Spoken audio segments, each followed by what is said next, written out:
Hi, James, it's Grandma.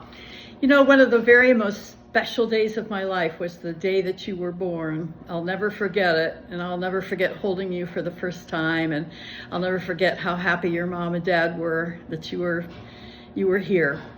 And ever since then, even though I don't get to see you as much as I'd like, I just love you so much, and I love the way you're growing up. Well, I wanted to share a few stories about myself growing up. I hope you enjoy listening to them. If you don't, I understand, but these are just a few stories about some of my growing up that I wanted to share with you. So I'll start out with 3 stories. The first one is about kindergarten. So it was 1958, and that was my first day of kindergarten, and it was the very first kindergarten class at my school. And we really didn't do anything except play games and have recess and stuff like that. We didn't learn too much. But each day we would line up and go down to the cafeteria, and for 3 cents, 3 pennies, we could buy milk, either white milk or chocolate milk in a bottle. And I always bought the chocolate milk because I thought it just tasted great, and it was a treat that I didn't get at home.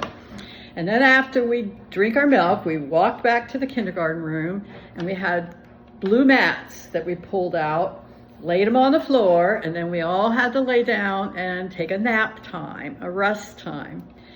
And I remember even then I kind of enjoyed that time, and it made me think, you know, do we ever get so busy that we just don't take the time to slow down, take a nap, and look at all the beautiful things in our world?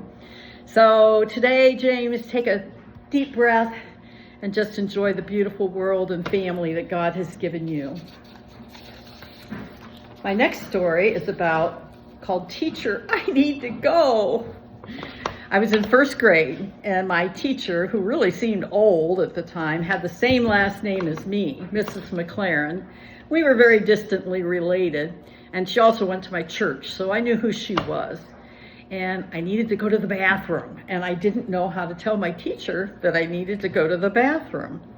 Well, so she had instructed us to, if we need to go to the bathroom, to raise our hand and say, "Teacher, I need to go to the bathroom." And then we had to tell her, we had to hold up 1 finger if we had to pee, and we held up 2 fingers if we needed to poop.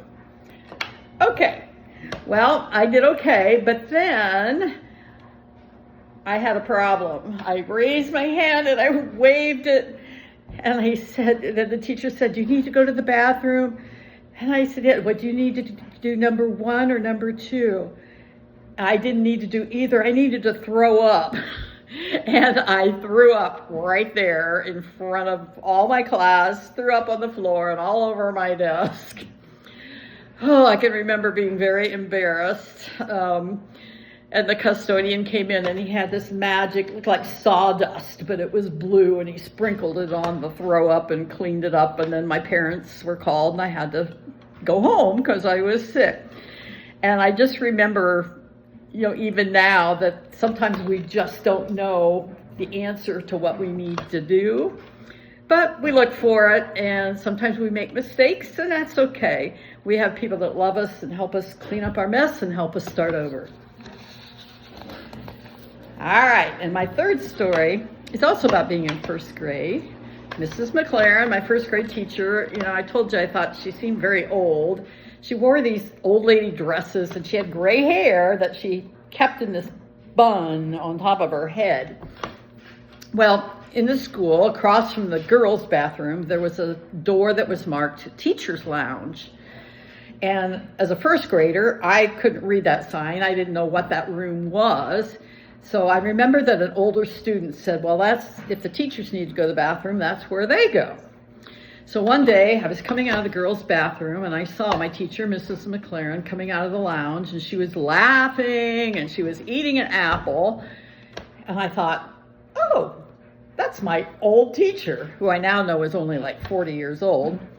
She also has to go to the bathroom sometimes like everybody else. And she ate and she laughed and she had friends and she ate apples.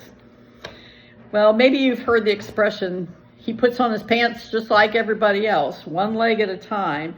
when referring to a movie star or the President of the United States. You know, we're all human beings and we have so much in common. We all need a place to live. We need food, shelter. We need friends.